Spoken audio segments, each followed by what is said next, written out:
তো রান্না বান্না কমপ্লিট। দিদির মা খেতে বসে গিয়েছে, আমি একটু পরে খাবো। মার দিদিকে আগে খাবার দিই। এই না মা, তোমার হাতেই বানানো, তোমার হাতেই বানানো কুমড়ো ফুলের বড়া। আমাকে বেশি দিও না ভাই, আমি আগে খেয়ে নিয়েছি। ও তুমি আগে খেয়েছো? হ্যাঁ, আচ্ছা, চারটে না আর একটা না। অনেক হয়ে যাচ্ছে।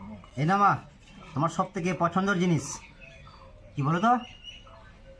কুমড়ো সিদ্ধ। তোমার পছন্দের জিনিস। আর দিদিকে অল্প দিই, আর ভাগ্নের জন্য অল্প, আর আমার জন্য অল্প। আর আমার হিরো আছে না, ওইটা ঝাল আছে না, হিরোকে দেওয়া যাবে না। নিয়ে গেছে, ঝোলটা দাও। আগে ওটা টেস্ট করো। মাছের ঝোল থেকে বলছে মা ঝোলটাকে দাও।